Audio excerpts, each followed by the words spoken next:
दर्शक बंधु, क्या आपको भी ऐसा प्रतीत होता है कि लाख ईमानदारी और अथक परिश्रम के बावजूद आपको केवल अपमान, असफलता और झूठे आरोप ही मिल रहे हैं?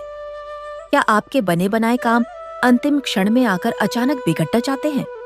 क्या घर में अकारण ही बीमारियां, कोर्ट कचहरी के विवाद, अचानक धन हानि या साढ़े साती और ढैया के कष्टों ने आपका जीना मुहाल कर दिया है? यदि जीवन में घोर संकटों और दुर्भाग्य ने आपको चारों ओर से घेर लिया है और आप पूरी तरह निराश हो चुके हैं, तो आज शनि जयंती का यह परम पावन और दुर्लभ महासंयोग आपके लिए न्याय और राहत की एक बहुत बड़ी किरण लेकर आया है। तीनों लोकों के सर्वोच्च दंडाधिकारी, कर्मफलदाता और सूर्य पुत्र साक्षात भगवान शनिदेव ही वे देव हैं जो रंक को राजा और राजा को रंक बनाने की असीम शक्ति रखते हैं। आज उन्हीं न्याय के देवता का प्राकट्य पर्व है। शास्त्रों का यह अटल सत्य है कि जो भी व्यक्ति शनि जयंती के इस अत्यंत शुभ अवसर पर पूर्ण पवित्रता, सच्ची श्रद्धा और अटूट विश्वास के साथ शनिदेव की इस मंगलमयी व्रत कथा का श्रवण करता है, उसके जीवन से साढ़े साती, ढैया का अशुभ प्रभाव, अकाल मृत्यु का भय, दुर्घटनाएं और घोर से घोर दरिद्रता सदा के लिए शांत हो जाती है। न्याय के देवता की मात्र एक कृपा दृष्टि से जीवन के सारे बिगड़े काम पल भर में संवर जाते हैं और रातों रात भाग्य बदल जाता है। दर्शक बंधु, जब हर कोई साथ चौड़ देते और चारों ओर केवल निराशा का अंधकार हो, तब केवल कर्म फलदाता की शरण ही हर विपत्ति से पार लगाती है। आज जब आप शिव तत्व के इस पावन मंच पर भगवान शनिदेव की यह चमत्कारिक शनि जयंती व्रत कथा सुनने बैठे हैं, तो यह मानकर चलिए कि आपके जीवन के सबसे कठिन दिन अब समाप्त होने वाले हैं और न्याय के देवता की आप पर अपार कृपा होने वाली है। किंतु भक्तजनों, कथा के प्रवाह में आगे बढ़ने से पूर्व एक अत्यंत आवश्यक और कड़ा नियम ध्यान से सुन ले। शास्त्रों में स्पष्ट रूप से चेताया गया है कि भगवान शनिदेव की कोई भी व्रत कथा या प्रसंग कभी भी बीच में अधूरा नहीं छोड़ना चाहिए। जो व्यक्ति जल्दबाजी, आलस्य या अज्ञानता में शनि जयंती की इस पावन कथा को अधूरा छोड़ देता है, उसे व्रत का पूर्ण फल तो प्राप्त नहीं होता, उलटे शनिदेव रुष्ट हो सकते हैं और उसके बने हुए कार्यों में भयंकर बाधाएं उत्पन्न हो सकती हैं। इसलिए मेरा आपसे विनम्र आग्रह है कि आज की इस चमत्कारी कथा को अंत तक पूर्ण एकाग्रता के साथ अवश्य सुने। हो सकता है इस कथा का कोई एक प्रसंग, शनिदेव के प्रति समर्पण का कोई एक भाव आपके जीवन के सारे कष्टों और ग्रह दोषों को पल भर में भस्म कर दे और आपको अभयदान दे दे। जो भक्त शनिदेव की महिमा को स्वयं सुनता है और उसे दूसरों तक पहुंचाता है, उसके जीवन से सारे कष्ट स्वतः ही समाप्त हो जाते हैं। इसलिए एक सच्चे सनातनी होने का अपना धर्म पूर्ण रूप से निभाएं। इस परम ओजस्वी कथा को पूरे भक्ति भाव से लाइक करें, अपने परिवार और मित्रों के साथ साझा शेयर करें और हाँ, सनातन धर्म के गूढ़ रहस्यों, महादेव और नवग्रहों की ऐसी ही अलौकिक कथाएं निरंतर सुनने के लिए आपके अपने चैनल शिव तत्व को अभी सब्सक्राइब करना बिल्कुल ना भूलें। तो आइए अपने चंचल मन को पूर्ण रूप से एकाग्र कीजिए। अपने जीवन के सभी दुखों, चिंताओं, ग्रह दोषों और अज्ञात भय को न्याय के देवता भगवान शनिदेव के श्री चरणों में अर्पित कर दीजिए। कमेंट बॉक्स में पूरे विश्वास और श्रद्धा के साथ जयकारा लगाएं, जय शनिदेव या एयुमिषम शनैश्चराय नमः।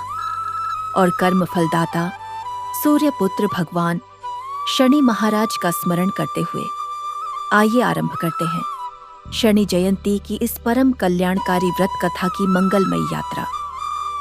प्राचीन काल की बात है, एक राज्य में विक्रमसेन नामक एक अत्यंत शक्तिशाली परंतु अहंकारी राजा शासन करता था। उसे अपनी विशाल सेना और अथाह राजकोष पर इतना मिथ्या अभिमान था कि वह समझता था कि अपने वैभव के प्रभाव से वह शनि की साढ़े साती को भी अपने द्वार से लौटा सकता है। उसके प्रासाद के गुंबद स्वर्ण से मढ़े थे और उसके द्वार पर नित्य सहस्रों पहरेदार खडित दे रहते थे। राजा के भीतर यह भ्रांति गहरे तक जद्देह जमा चुकी थी कि संसार की प्रत्येक शक्ति, यहाँ तक कि नवग्रहों के दंडाधिकारी, कर्म फलदाता भगवान शनिदेव भी उसके स्वर्ण और उसकी संपदा के समक्ष नतमस्तक हो जाएंगे। उसी राज्य के एक छोर पर, जहां नगर की चकाचौंध समाप्त होती थी और दरिद्रता का साम्राज्य आरंभ होता था, सोमू नाम का एक अत्यंत निर्धन और वृद्ध तैलिक निवास करता था। निरंतर धूप में श्रम करने के कारण उसका शरीर कृष्ण वर्ण पडी आदिह चुका था। उसके वस्त्र जीर्ण शीर्ण थे और उसके हाथों में कठोर परिश्रम के कारण गहरे घाव और गांठें पडी ढा गई थीं, परंतु उसकी हर श्वास में भगवान शनिदेव का स्मरण बसा था। सोमू के मुख पर एक अद्भुत अलौकिक शांति विराजती थी, जो विक्रमसेन के स्वर्ण जटित मुखमंडल पर कभी दृष्टिगोचर नहीं होती थी। आज शनि जयंती का परम पावन पर्व है। अहंकारी राजा विक्रमसेन ने अपने प्रासाद में शनिदेव की एक विशाल स्वर्ण प्रतिमा स्थापित करवाई है। इस आयोजन में उसने राज्य के सभी धनी और कुलीन वर्ग को आमंत्रित किया है, ताकि वह अपने ऐश्वर्य का प्रदर्शन कर सके। प्रतिमा के समक्ष सहस्रों स्वर्ण पात्रों में बहुमूल्य सरसों का तेल अर्पित करवाया जा रहा है। राजा के अनुचर सुगंधित द्रव्यों और बहुमूल्य रत्नों की वर्षा कर रहे हैं। विक्रमसेन अपने ऊंचे सिंहासन पर विराजमान होकर प्रजा के सम्मुख ऐसा प्रदर्शन कर रहा है, मानो उसने अपने असीमित धन से भगवान को मोल ले लिया हो।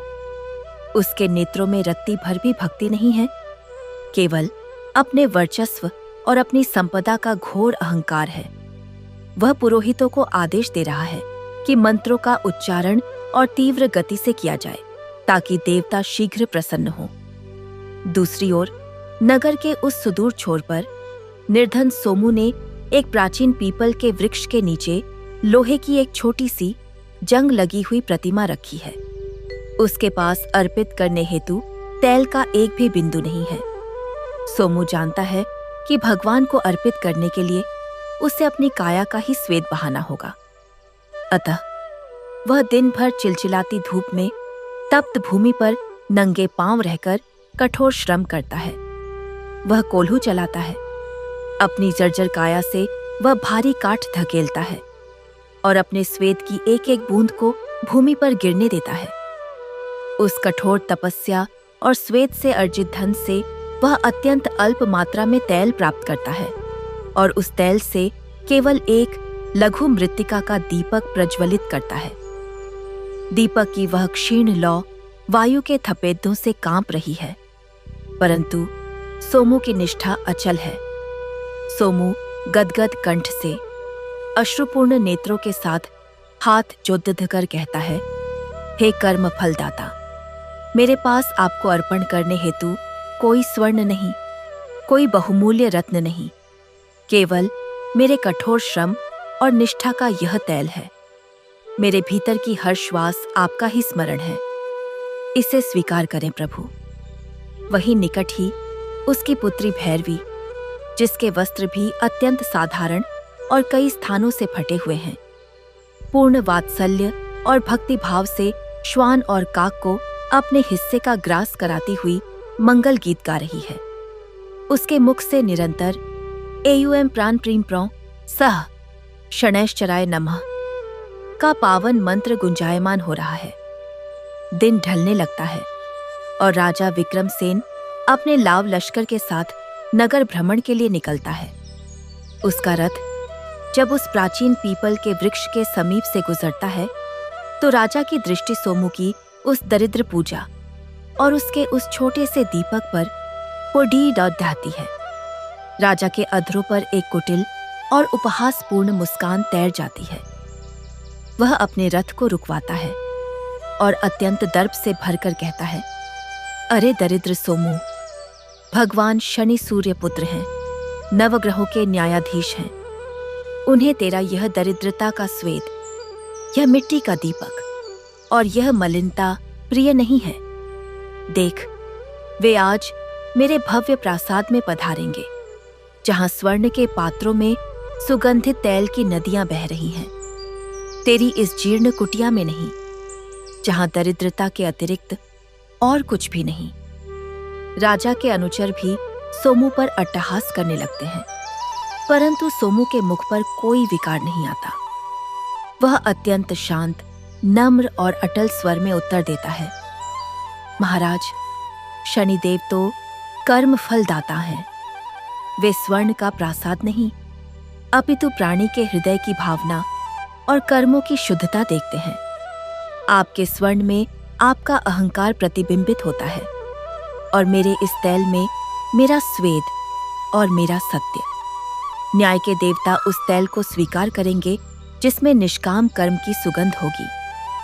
सोमू का यह निर्भीक परंतु सत्य वचन सुनकर राजा क्रोध से उबल पुडे डर देता है और उसे परिणाम भुगतने की चेतावनी देता हुआ अपने प्रासाद की ओर लौट जाता है।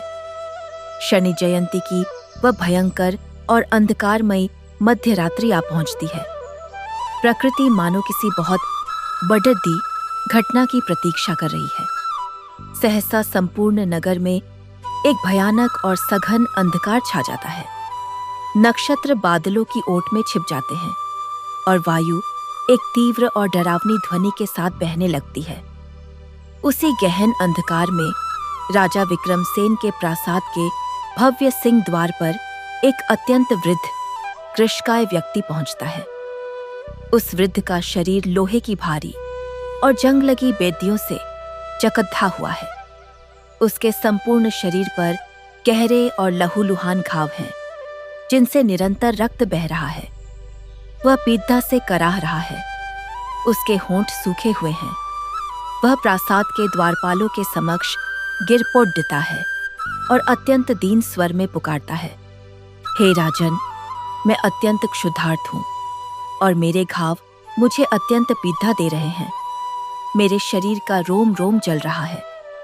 क्या मुझे इन घावों पर लगाने के लिए तनिक सा तेल और शांत होने के लिए तनिक सा अन्न मिल सकता है? द्वारपाल उसे दुत्कारते हैं, परंतु शोर सुनकर राजा विक्रमसेन स्वयं वहां आ जाता है। उस लहूलुहान और मलिन बंदी को देखकर राजा घृणा से अपनी नासिका सिकोड़ लेता है। उसका अहंकार उसके विवेक को अंधा कर चुका है। वह क्रोधित होकर चिल्लाता है, पीछे हट, आज शनि जयंती का पवित्र अनुष्ठान है। मैं भगवान के लिए स्वर्ण कलशों में तैल अर्पित कर रहा हूँ और तू यहाँ आकर मेरी पवित्र भूमि को मलिन कर रहा है। तेरे जैसे अपराधी और मलिन बंदी की छाया से मेरी पूजा अपवित्र हो जाएगी। रक्षकों, इसे अभी इसी क्षण धक्के मारकर यहाँ से निकाल दो और यदि यह पुनः यहाँ दिखाई दे तो इसे कारागार में डाल दो। रक्षक उस असहाय वृद्ध को निर्दयता से धक्के मारकर वहां से निकाल देते हैं। ठोकरें खाता हुआ, पीड़ा से कराहता हुआ वह लहूलुहान वृद्ध घिसटते हुए उस सुदूर छोर की ओर बढ़ता है, जहां सोमू की कुटिया का वह नन्हा सा दीपक अब भी उस अंधकार से युद्ध कर रहा है। जैसे ही वह वृद्ध उस पीपल के वृक्ष के समीप पहुंचता है, उसकी शक्ति जवाब दे जाती है और वह मूर्छित होकर गिर पड़ता है। उसके चरणों से बहता रक्त भूमि को लाल कर रहा है। पैरों की आहट सुनकर सोमू और भैरवी अपनी कुटिया से बाहर आते हैं। उस वृद्ध की यह अत्यंत दयनीय और पीड़ादायक अवस्था देखकर दोनों का हृदय करुणा से विदीर्ण हो जाता है। सोमू के भीतर का कर्मयोगी और भक्त जाग उठता है। वह यह नहीं देखता कि यह व्यक्ति कौन है, कहां से आया है और इसके शरीर पर बेधियां क्यों हैं। सोमू बिना एक क्षण भी विचार किए भगवान शनिदेव के सम्मुख रखा अपना वह इकलौता और अत्यंत पवित्र शनि दीपक उठा लेता है। वही दीपक जिसके लिए उसने अपना रक्त और स्वेद एक किया था। वह उस दीपक का तैल अपनी हथेलियों में लेता है और उस वृद्ध के गहरे घावों पर अत्यंत कोमलता से लेप करने लगता है। भैरवी दौड़ कर कुटिया के भीतर से काले तिल और अपने हिस्से की सूखी रोटी ले आती है और उस वृद्ध को अपने हाथों से अत्यंत वात्सल्य और ममता के साथ खिलाने लगती है। सोमू मन ही मन सोचता है, यदि मेरा यह दीपक आज बुझ भी गया तो कोई दुख नहीं, यदि मेरी पूजा आज अधूरी रह गई तो कोई संताप नहीं, परंतु नारायण के बनाए इस जीव की पीड़िता शांत होनी ही चाहिए। वास्तविक पूजा तो इसी में है कि इस दुखियारे के घाव भर जाएं। जैसे ही सोमू उस वृद्ध के अंतिम घाव पर तैल का लेप करता है और वह वृद्ध भैरवी के हाथों से तिल का अंतिम दाना ग्रहण करता है, वातावरण में एक अकल्पनीय और रोंगटे खड़िददे कर देने वाला परिवर्तन होता है। सोमू की उस छोटी सी कुटिया के भीतर और उस प्राचीन पीपल के वृक्ष के ऊपर आकाश से एक प्रचंड गर्जना होती है। ऐसा प्रतीत होता है मानो सहस्रों शंख एक साथ बज उठे हों। संपूर्ण झोपड़ी एक अलौकिक नीले और श्याम प्रकाश से जगमगा उठती है। वह प्रकाश इतना दिव्य और तीव्र है कि अंधकार अपने प्राण बचाकर भाग खड़िढा होता है। सोमू और भैरवी विस्मय से अपने नेत्र बंद कर लेते हैं। जब वे धीरे धीरे अपने नेत्र खोलते हैं तो उनके प्राण कंठ में अटक जाते हैं। उनके सम्मुख अब वह लहूलुहान बेदियों में जकदहा हुआ वृद्ध बंदी नहीं खड़ रहा है। उस अलौकिक प्रकाश के मध्य साक्षात कर्म फलदाता भगवान शनिदेव अपने अत्यंत प्रचंड, तेजस्वी, परम दिव्य और चतुर्भुज रूप में प्रकट हो चुके हैं। उनका वर्ण सघन मेघों के समान श्याम है। उनके अंग अंग से कोटि कोटि सूर्यों का तेज फूट रहा है। उनके श्री हाथों में लोहे का भयंकर दंड, गदा, पाश और त्रिशूल सुशोभित है।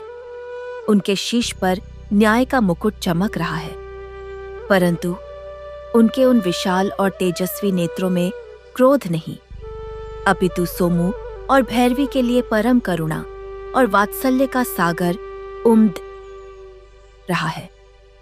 भगवान शनिदेव अपनी अत्यंत गंभीर और संपूर्ण ब्रह्मांड को कंपा देने वाली वाणी में कहते हैं, जो बादलों की गड़गड़ाहट के समान चारों दिशाओं में गूंज उठती है। वे कहते हैं, विक्रमसेन ने मेरे लिए स्वर्ण का दरबार तो सजाया, परंतु एक असहाय की पीड़िता का अनुभव नहीं कर सका। उसका वह बहुमूल्य तैल उसके अहंकार की दुर्गंध से भरा था। उसमें उसके मद की सडिद धांध थी। मैंने उसे अवसर दिया था कि वह अपने धन का सही उपयोग कर सके, परंतु उसने उस कठिन परीक्षा में अपनी आत्मा को ही कलंकित कर लिया। परंतु सोमू, मेरे परम भक्त, तूने मेरे ही बनाए एक पीड़ित जीव की निस्वार्थ सेवा करके मेरे हृदय को जीत लिया है। तूने अपनी सबसे अमूल्य वस्तु, अपनी पूजा का वह एकमात्र दीपक, बिना किसी स्वार्थ के एक अपरिचित के प्राण बचाने के लिए न्यौछावर कर दिया।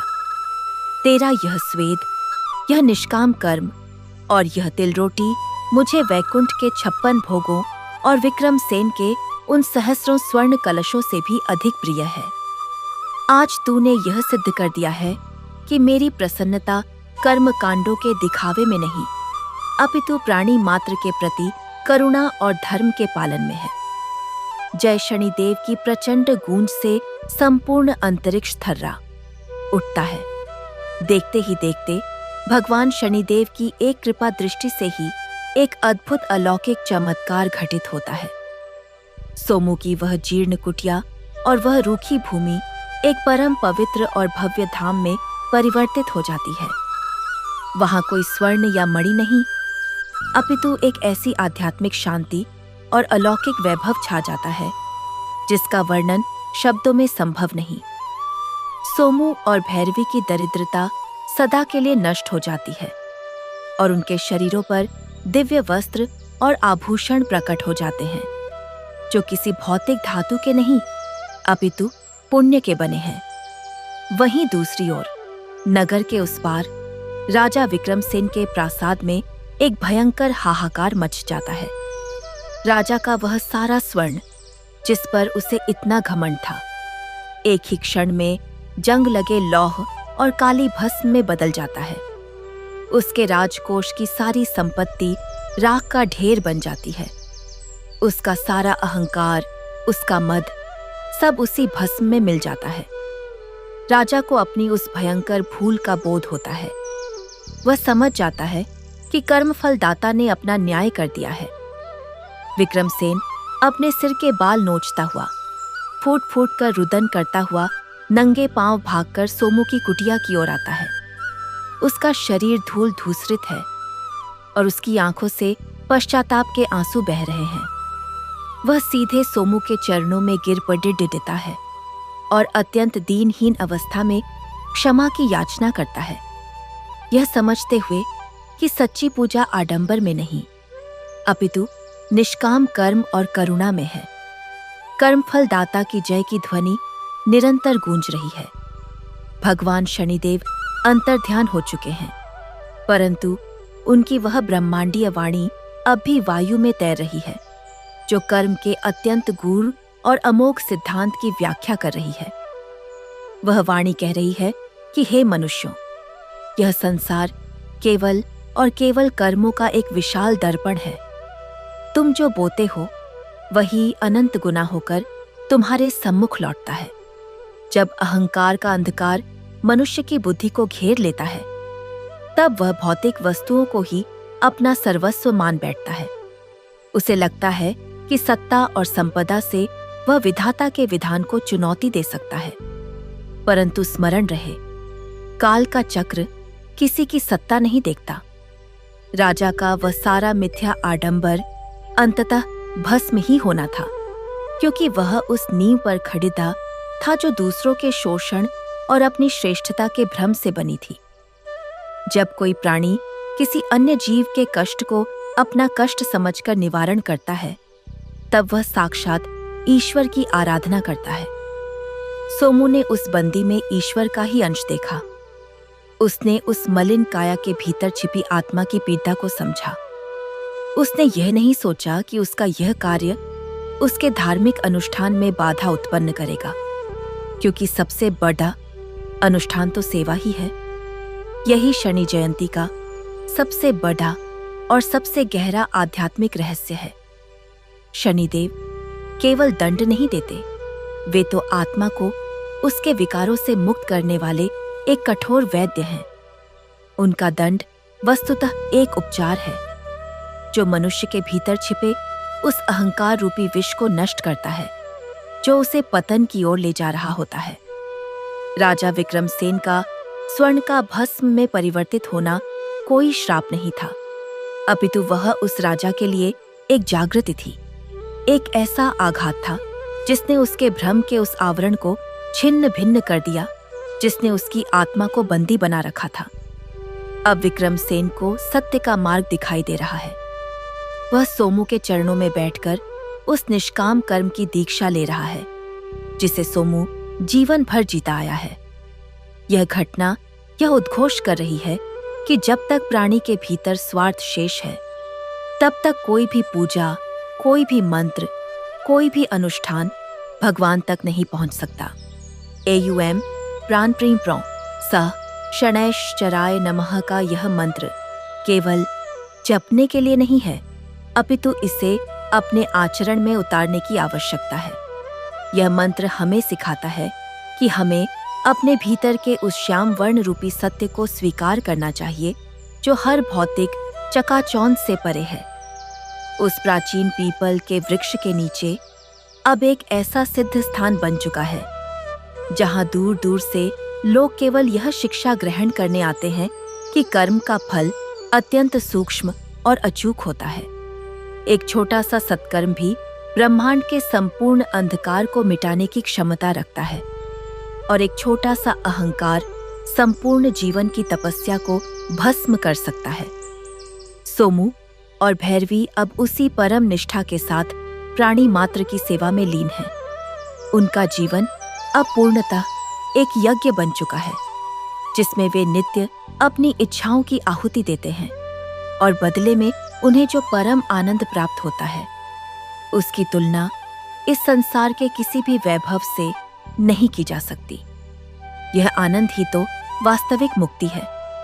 यही तो कर्म फलदाता की सबसे बढ़ती कृपा है, जहां मनुष्य अपने और पराये के भेद से उठकर एक ऐसी चेतना में प्रवेश कर जाता है जहाँ केवल प्रेम और करुणा का ही साम्राज्य होता है।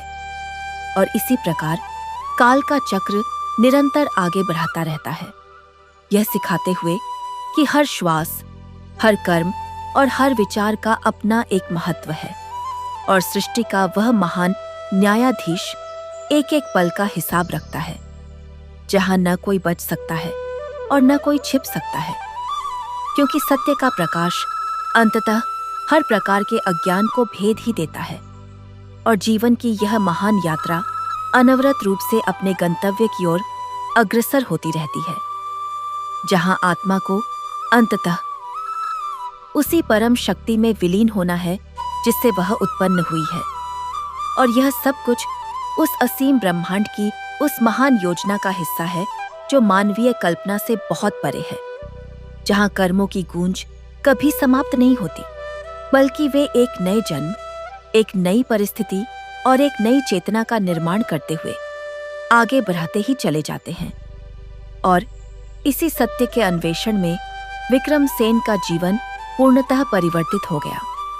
उसने अपने प्रासाद के भस्म हुए स्वर्ण को उसी रूप में रहने दिया, ताकि वह उसे उसके पूर्व के मिथ्या अभिमान और अहंकार की निरंतर स्मरण कराता रहे।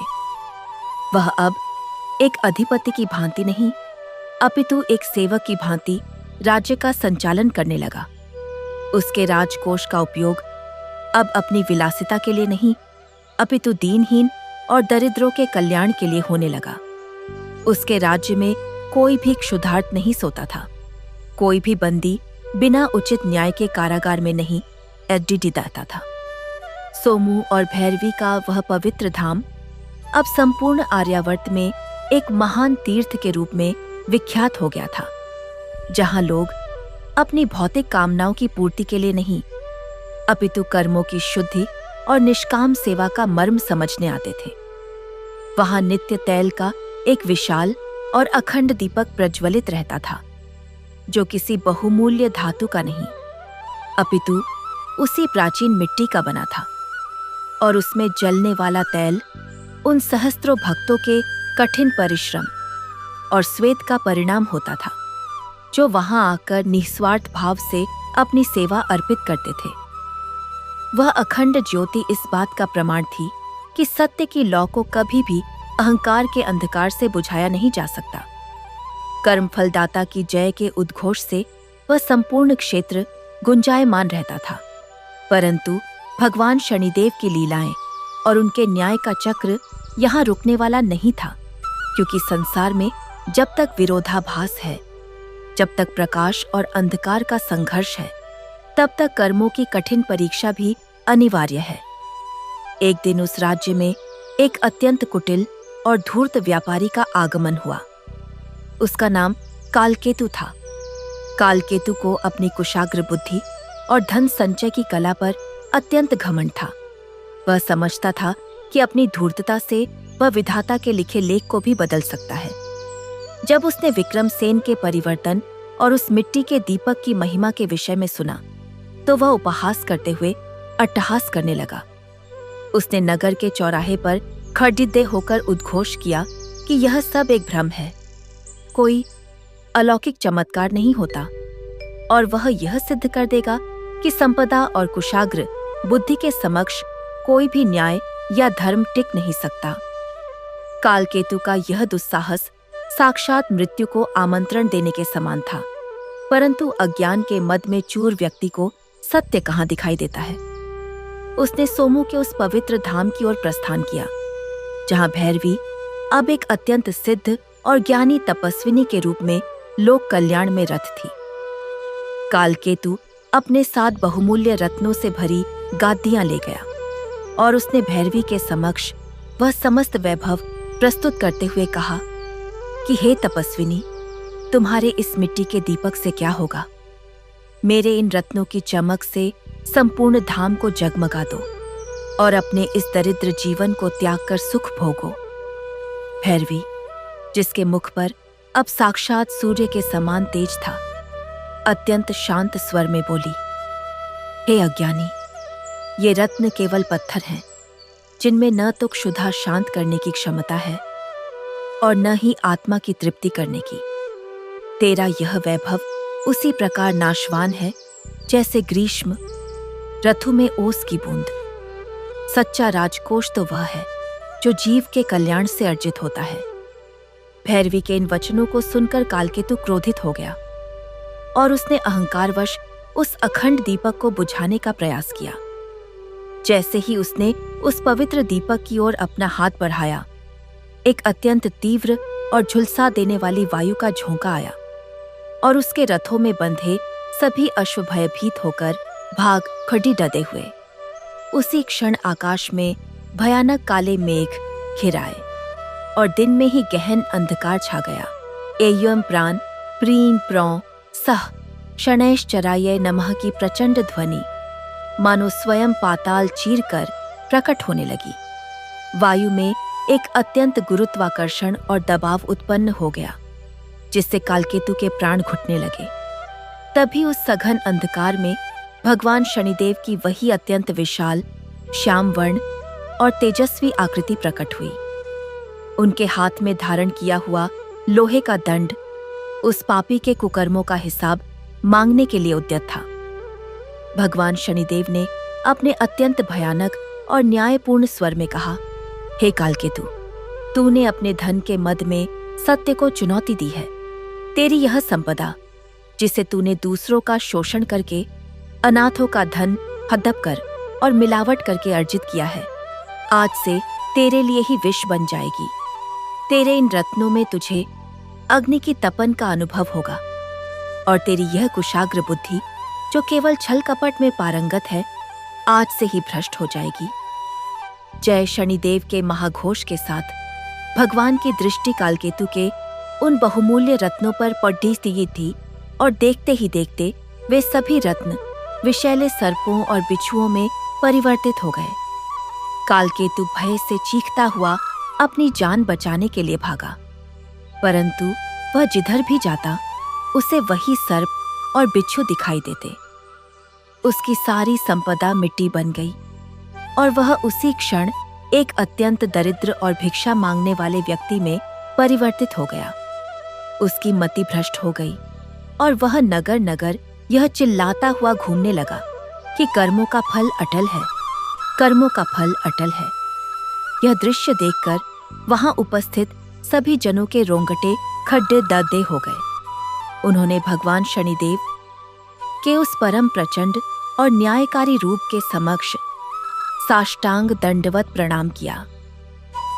यह एक और कठिन परीक्षा थी, जिसने यह सिद्ध कर दिया कि न्याय का चक्र अत्यंत सूक्ष्म है और वह धूर्तता या छद्म रूप को तुरंत पहचान लेता है।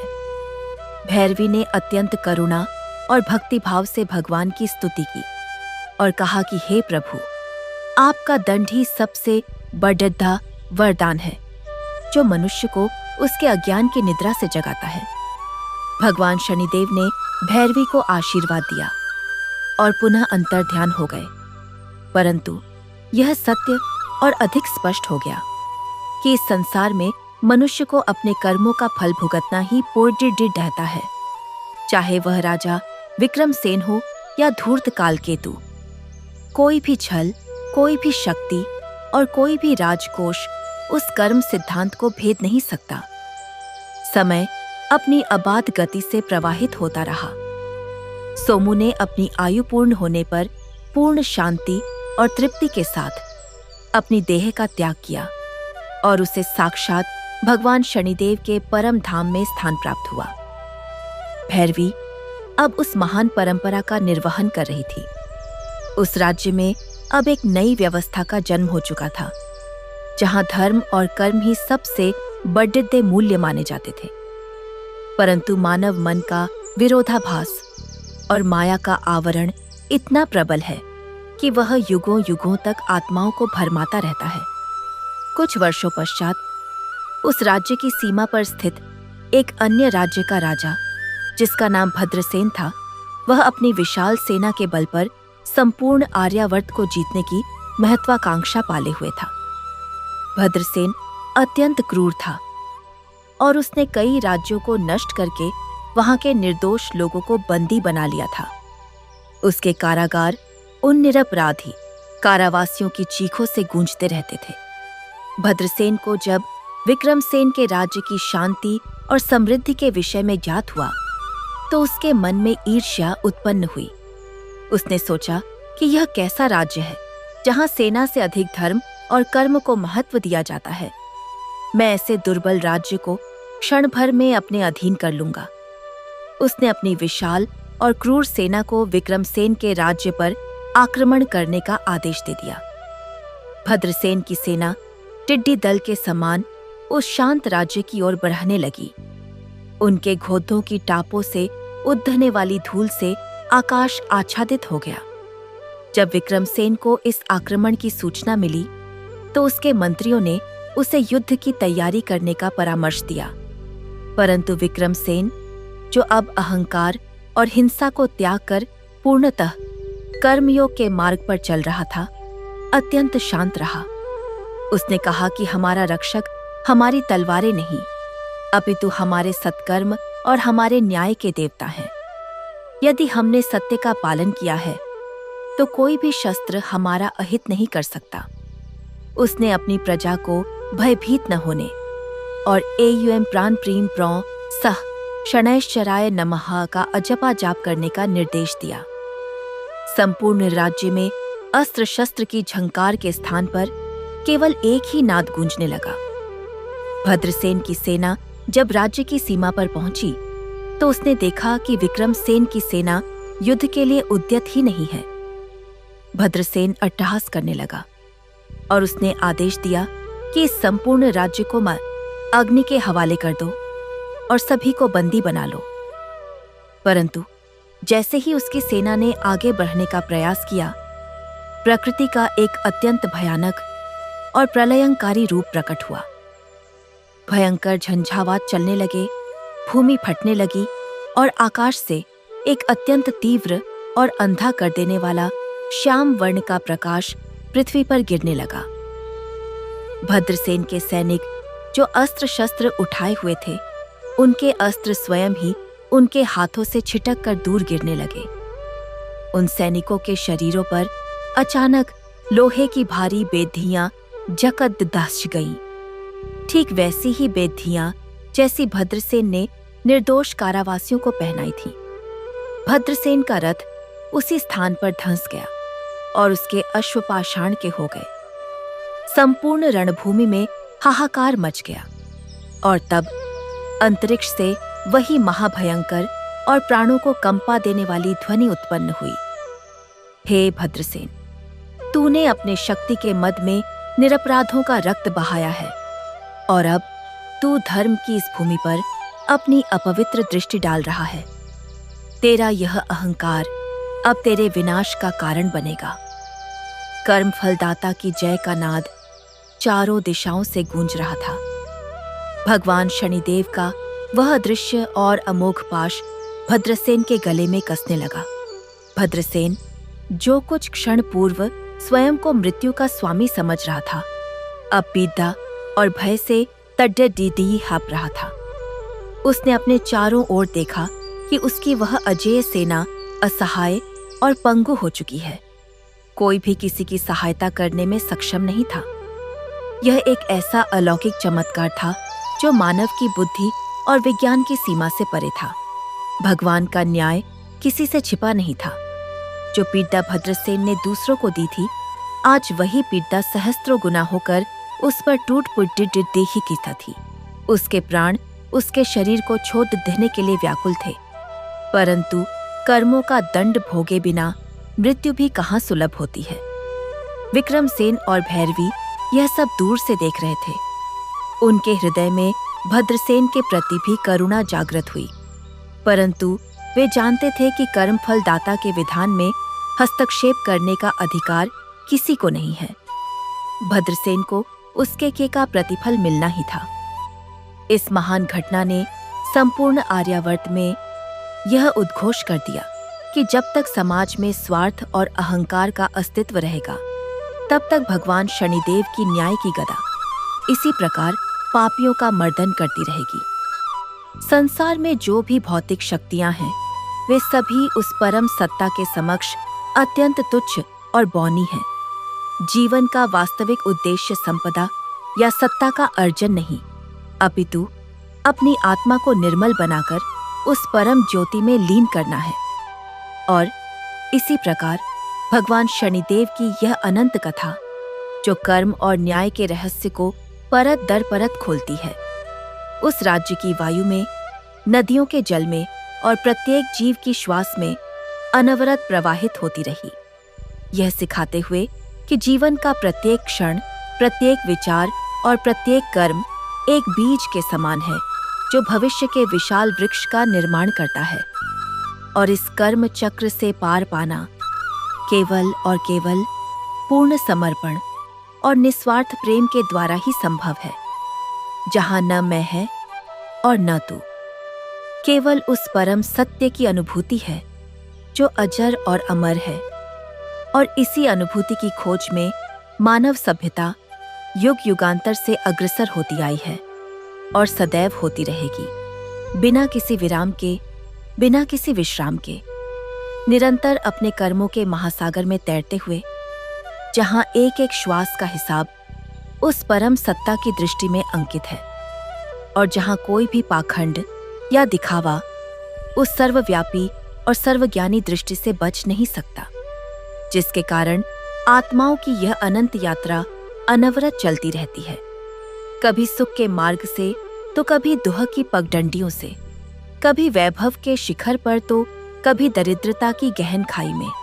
परंतु प्रत्येक परिस्थिति केवल एक ही ओर इंगित करती है कि मनुष्य को अंततः अपने ही भीतर उस परम शांति को खोजना होगा, जो समस्त भौतिक इच्छाओं के भस्म होने के पश्चात ही जागृत होती है। और यही वह बिंदु है जहां से वास्तविक जीवन का आरंभ होता है, एक ऐसा जीवन जो कर्म बंधनों से मुक्त होकर ब्रह्मांड की उस शाश्वत लय के साथ एक रूप हो जाता है, जहां एयुएम प्राण प्रीम प्रौ सह शनैश्चराय नमः की गूंज केवल एक मंत्र नहीं, अपितु अस्तित्व का मूल नाद बन जाती है। और जय शनिदेव का उद्घोष मनुष्य के रोम रोम में स्पंदित होने लगता है, यह स्मरण कराते हुए कि न्याय का देवता केवल दंडाधिकारी नहीं, अपितु एक परम कृपालु पिता भी है, जो अपने भटके हुए बच्चों को सही मार्ग पर लाने के लिए कठोर आवरण धारण करता है। और जब यह ज्ञान हृदय में पूर्णतः स्थापित हो जाता है, तब कोई भी विपत्ति, कोई भी संकट और कोई भी विरोधाभास आत्मा को विचलित नहीं कर सकता, क्योंकि तब मनुष्य यह समझ जाता है कि जो कुछ भी घटित हो रहा है वह उसी के कर्मों की प्रतिध्वनि है, और इस प्रतिध्वनि को बदलने का सामर्थ्य भी उसी के भीतर समाहित है। बस आवश्यकता है तो एक अटूट निष्ठा और उस मिट्टी के दीपक के समान स्वयं को तिल तिल कर जलाने की भावना की, जिससे उत्पन्न होने वाला प्रकाश इतना दिव्य और पवित्र हो कि वह सहस्त्रों योजन तक फैले हुए अंधकार को क्षण भर में नष्ट कर दे। और इसी परम सत्य के अन्वेषण में वह संपूर्ण सृष्टि गतिमान है, जिसकी एक एक धद्दी बधकन में कर्मफल दाता का ही अमोघ विधान स्पंदित हो रहा है, और जिसकी रचना में प्रत्येक जीव अपनी अपनी भूमिका का निर्वहन कर रहा है, बिना यह जाने कि इस नाटक का अंतिम दृश्य क्या होगा। परंतु यह पूर्णतः सत्य है कि इस अनंत प्रवाह में हर कर्म अपनी गूंज अवश्य छोड़ देता है, और उस गूंज की प्रतिध्वनि युगों युगों तक वायुमंडल में तैरती रहती है, नई पीढ़ियों को यह संदेश देती हुई कि धर्म और कर्म के मार्ग से विचलित होने का परिणाम सदैव विनाशकारी होता है। और इसी संदेश को अपने भीतर समाहित किए हुए वह प्राचीन पीपल का वृक्ष आज भी उसी शान से खड़ता है, मानो वह उन सभी घटनाओं का मौन साक्षी हो जो उस भूमि पर घटित हुई हैं, और उसकी डालियों से छनकर आने वाली वायु आज भी उस निर्धन तैलिक की अगाध भक्ति और उस अहंकारी राजा के पतन की गाथा को जन जन तक पहुंचा रही है, जिससे सुनने वालों के हृदय में एक विचित्र सी सिहरन और एक अवर्णनीय शांति का अनुभव होता है, और वे भी उस अखंड ज्योति के समक्ष नतमस्तक होकर कर्मफल दाता की जय का उद्घोष करने के लिए विवश हो जाते हैं, क्योंकि सत्य की शक्ति इतनी प्रचंड होती है कि वह कठोर से कठोर पाषाण को भी मोम के समान पिघलाने का सामर्थ्य रखती है। और यही वह अवस्था है जहां आत्मा अपने चरम विकास की ओर अग्रसर होती है, जहां भौतिक संसार के सभी बंधन अपने आप ही छिन्न भिन्न हो जाते हैं और मनुष्य एक ऐसी चेतना में प्रवेश कर जाता है जहां केवल और केवल उस सर्वशक्तिमान की इच्छा ही सर्वोपरि होती है। और यह यात्रा कभी न समाप्त होने वाली एक ऐसी प्रक्रिया है जिसमें हर दिन एक नई कठिन परीक्षा और एक नया रहस्य उद्घाटित होता है, जो मनुष्य को यह सोचने पर विवश कर देता है कि इस अनंत ब्रह्मांड में उसकी क्या सत्ता है और उसका वास्तविक कर्तव्य क्या है।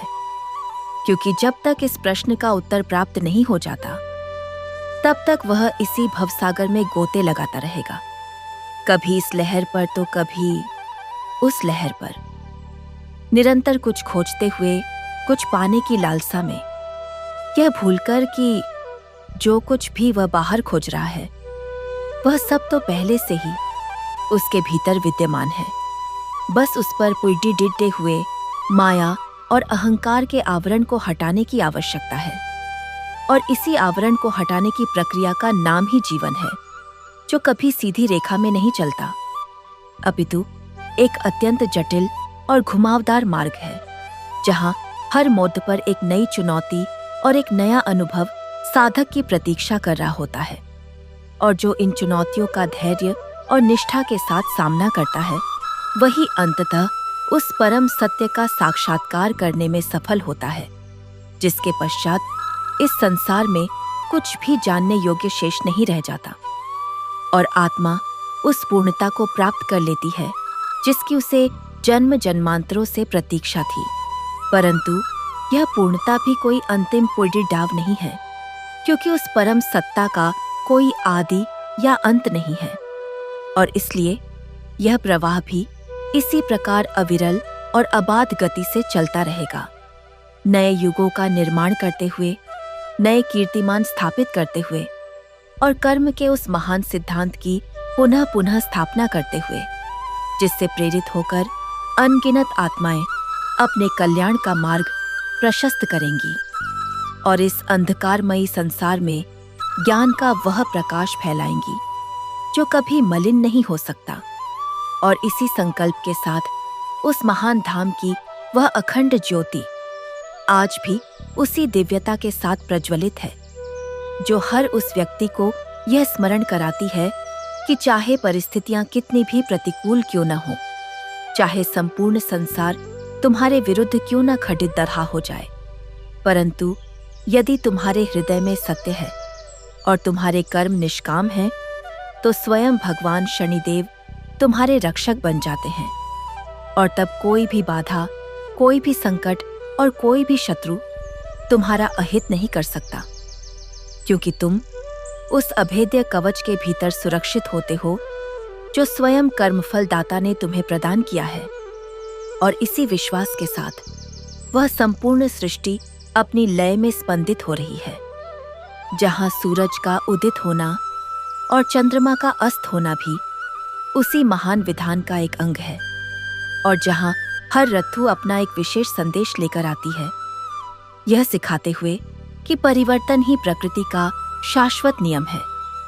परंतु इस परिवर्तन के मध्य जो एकमात्र सत्ता अपरिवर्तनीय और ध्रुव है, वह केवल सत्य की ही है, और जो इस सत्य को जान लेता है, वह काल के इस चक्र से परे जाकर उस चिरंतन आनंद को प्राप्त करता है, जिसकी कल्पना भी सामान्य मानव मस्तिष्क के लिए असंभव है।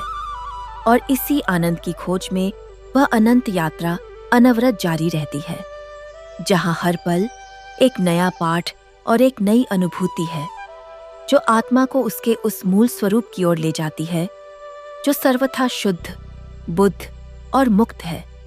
और यही वह परम अवस्था है जिसे प्राप्त करने के लिए देवता भी लालायित रहते हैं, क्योंकि इस अवस्था में पहुंचने के पश्चात मनुष्य और ईश्वर के मध्य का सारा भेद समाप्त हो जाता है और केवल एक अद्वैत चेतना ही शेष रह जाती है, जो संपूर्ण ब्रह्मांड को अपने भीतर समाहित किए हुए है।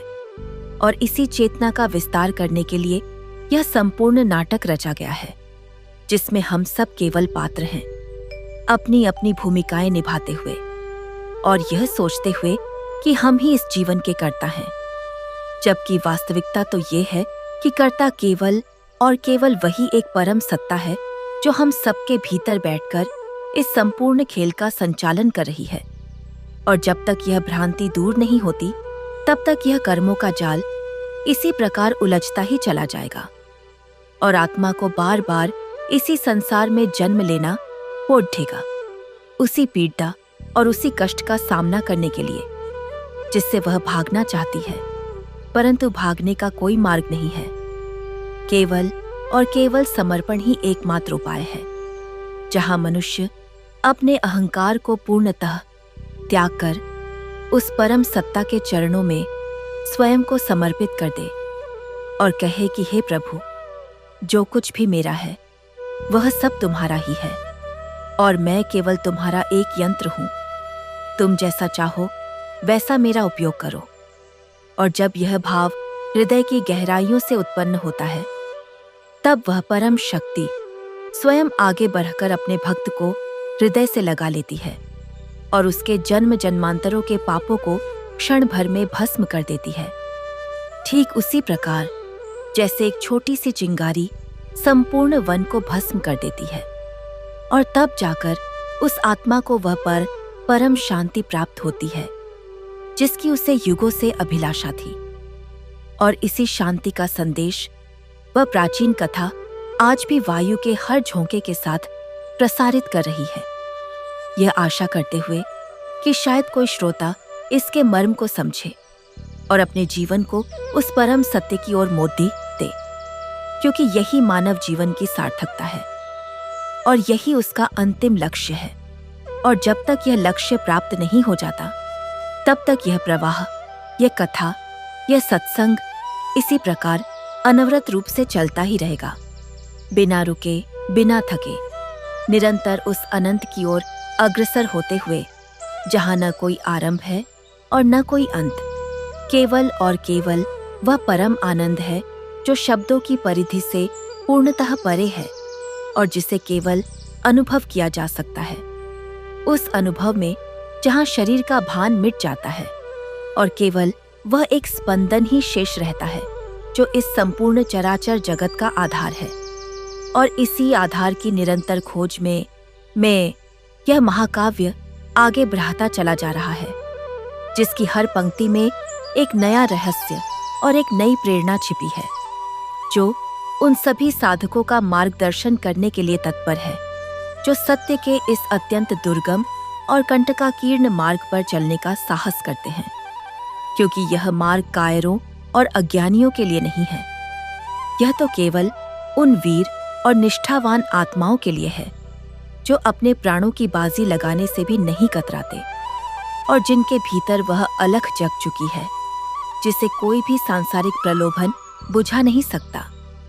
और इन्हीं आत्माओं के कारण यह संसार आज भी टिका हुआ है, अन्यथा स्वार्थ और अहंकार की इस भीषण अग्नि में यह सृष्टि कब की भस्म हो चुकी होती। परंतु वह दयालु ईश्वर सदैव अपने भक्तों के माध्यम से इस संतुलन को बनाए रखता है और इसी संतुलन का नाम ही धर्म है, जो संपूर्ण ब्रह्मांड को एक सूत्र में पिरोए हुए है। और जब जब इस धर्म की हानि होती है, तब तब कोई न कोई शक्ति अवतार धारण करके इस धरती पर अवतरित होती है और उन असुरों और पापियों का नाश करती है, जो इस प्राकृतिक व्यवस्था को भंग करने का प्रयास करते हैं। और भगवान शनिदेव का यह न्यायकारी रूप भी उसी व्यवस्था का एक अत्यंत महत्वपूर्ण और अनिवार्य अंग है, जो निरंतर यह सुनिश्चित करता है कि कोई भी प्राणी अपने कर्मों के फल से बच न सके, चाहे वह पाताल की गहराइयों में छिप जाए या आकाश की ऊंचाइयों पर उद्यत जाए। क्योंकि वह सर्वज्ञानी दृष्टि हर क्षण सब कुछ देख रही है और एक एक पल का हिसाब उस अदृश्य बही खाते में दर्ज हो रहा है, जिसका परिणाम अंततः सभी को भुगतना ही पोड़ी डर देता है। और इसी अटल विधान के कारण यह संपूर्ण ब्रह्मांड एक अत्यंत सुव्यवस्थित और अनुशासित गति से संचालित हो रहा है, जहां हर ग्रह, हर नक्षत्र और हर तारा अपनी निर्धारित कक्षा में भ्रमण कर रहा है, बिना किसी त्रुटि और बिना किसी विचलन के। और यही वह महान शिक्षा है जो हमें इस कथा के माध्यम से प्राप्त होती है कि यदि यह संपूर्ण जगद्दीय के आश्य प्रकृति इतने अनुशासन में रह सकती है, तो फिर हम चेतन मनुष्य क्यों अपने धर्म और कर्म के मार्ग से विचलित हो जाते हैं। और इस विचलन का कारण केवल और केवल वह अज्ञान है जो हमारी बुद्धि पर आच्छादित हो गया है, और जिसे दूर करने का एकमात्र साधन सत्संग और सत्य का श्रवण है, जो धीरे धीरे हमारे अंतःकरण को शुद्ध करता है और हमें उस परम सत्य की ओर प्रेरित करता है, जहाँ केवल और केवल प्रकाश है और जहाँ किसी प्रकार के अंधकार या भ्रम का कोई स्थान नहीं है। और इसी प्रकाश की ओर निरंतर बढ़ते हुए यह कथा अब एक ऐसे मोड़ पर आ पहुंची है जहाँ शब्द कम पड़ी डीहने लगते हैं और केवल भाव ही उस परम सत्ता से संवाद करने में सक्षम रह जाते हैं। एक ऐसा संवाद जो मौन की भाषा में होता है और जो केवल वही सुन सकता है जिसका अंतर्मन पूर्णतः शांत और निर्मल हो चुका है। और इसी मौन के गर्भ से वह महान संगीत उत्पन्न होता है जो संपूर्ण सृष्टि को आनंदित और आह्लादित कर देता है और जिसके श्रवण मात्र से जन्म मरण के सभी बंधन स्वतः ही खुल जाते हैं और आत्मा उस परम स्वतंत्रता का अनुभव करती है जो उसका जन्म सिद्ध अधिकार है। और इसी स्वतंत्रता को प्राप्त करने की यह अनवरत यात्रा निरंतर जारी है, युगों से, कल्पों से और अनंत काल तक इसी प्रकार अबाध गति से चलती ही रहेगी। एक नए सत्य की खोज में, एक नए अनुभव की लालसा में और उस परम सत्ता के साथ एकाकार होने की उस अदम्य इच्छा के साथ जो हर जीव के भीतर सुप्त अवस्था में विद्यमान है और जो समय आने पर उसी प्रचंडता के साथ जागृत होती है जैसे सुप्त ज्वालामुखी से खौलता हुआ लावा निकलता है। और तब कोई भी सांसारिक शक्ति उस वेग को रोकने में समर्थ नहीं हो पाती, क्योंकि वह वेग स्वयं उस परमेश्वर की इच्छा से उत्पन्न होता है और वह तब तक शांत नहीं होता जब तक कि वह अपने गंतव्य तक न पहुंच जाए। और इसी महान यात्रा का यह अविरल प्रवाह अभी भी जारी है, हर श्वास के साथ एक नई गाथा लिखता हुआ, हर कर्म के साथ एक नया अध्याय जो धता हुआ। यद्यपि इस यात्रा का कोई अंतिम अध्याय नहीं होता, क्योंकि यह तो एक चक्र है जो निरंतर घूमता ही रहता है, एक के बाद एक नए जन्म और नए अनुभवों के रूप में, यह सिद्ध करते हुए कि जीवन कभी समाप्त नहीं होता, केवल उसका रूप और उसकी अवस्था परिवर्तित होती रहती है।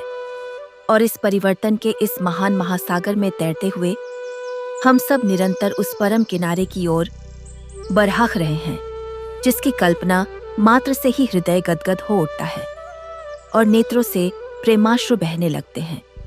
और इन्हीं प्रेमाश्रुओं की वह पवित्र धारा इस संपूर्ण धरती को सींचते हुए उसे और भी अधिक पावन और उर्वर बना रही है, ताकि यहाँ धर्म और भक्ति के नए बीज अंकुरित हो सकें और उन बीजों से एक ऐसा विशाल वटवृक्ष उत्पन्न हो जिसकी छाया में संपूर्ण मानवता आश्रय प्राप्त कर सके, और जहाँ कोई भी व्यक्ति स्वयं को अनाथ या असहाय अनुभव न करे, क्योंकि वह वृक्ष स्वयं उस परम पिता की कृपा से पोषित होगा और उसकी जड़ें सीधे पाताल तक और उसकी शाखाएं आकाश तक विस्तृत होंगी।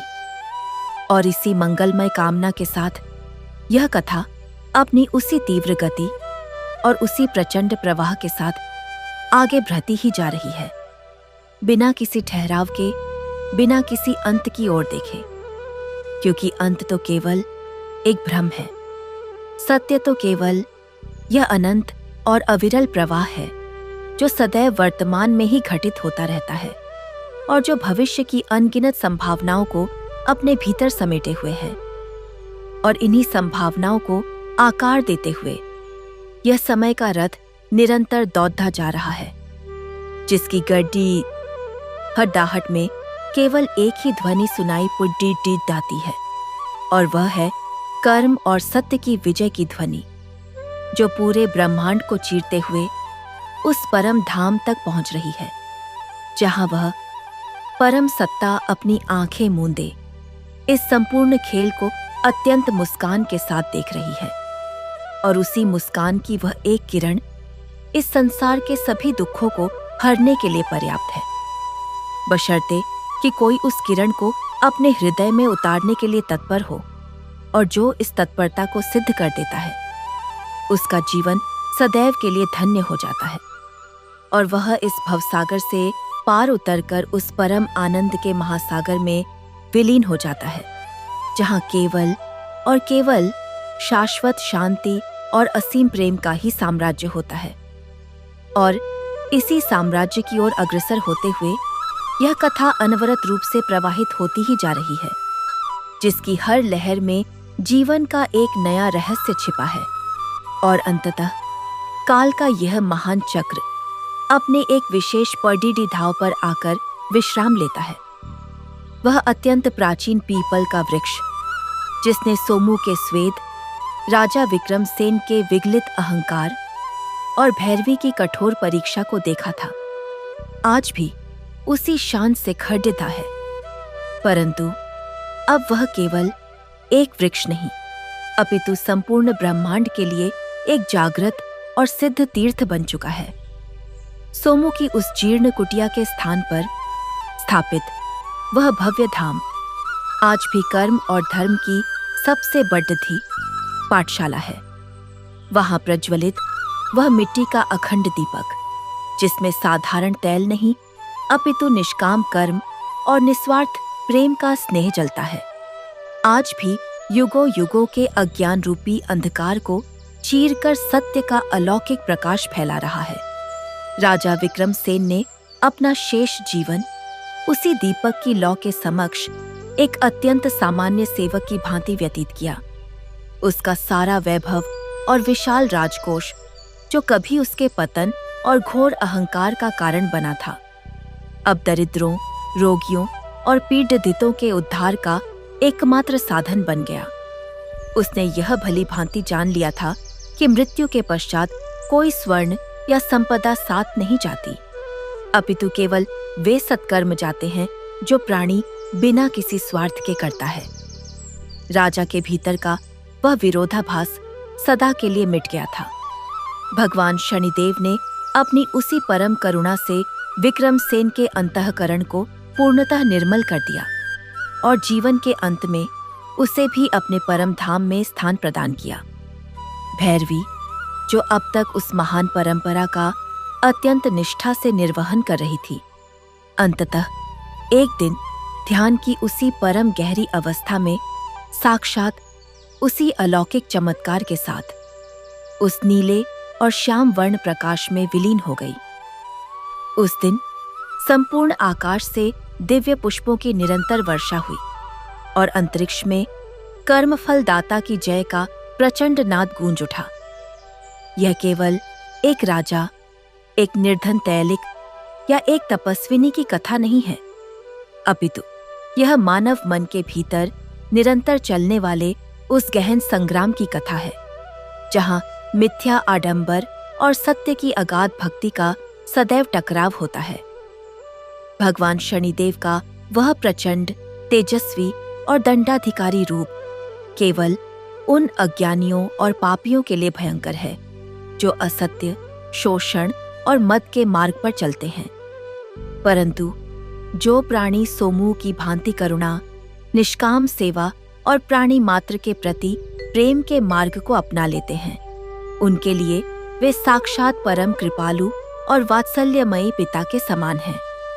इस प्रकार न्याय कर्म और परम वैराग्य की यह अत्यंत अद्भुत, मनोवैज्ञानिक और हृदय को झकझोर देने वाली लीला अपने पूर्णत्व को प्राप्त होती है। जब तक इस चराचर जगत में सूर्य और चंद्र का अस्तित्व रहेगा, तब तक सोमू के उस निस्वार्थ दीपक की गाथा और भगवान शनिदेव का यह अमोघ कर्म सिद्धांत हर भटकते हुए प्राणी का मार्गदर्शन करता रहेगा। प्राणी मात्र के अंतःकरण में उस कृष्ण वर्ण, चतुर्भुज और परम तेजस्वी न्यायकारी भगवान का स्मरण सदैव जागृत रहे। इसी परम सत्य और पूर्ण शांति के साथ यह पावन प्रसंग अपना विश्राम लेता है। संपूर्ण सृष्टि में अंतिम बार अत्यंत तीव्र और ब्रह्मांड को भेदने वाली गूंज उठती है। एयूएम प्राणप्रीम प्रौ सह शनैश्चराय नमः। जय शनिदेव, कर्मफल दाता की जय।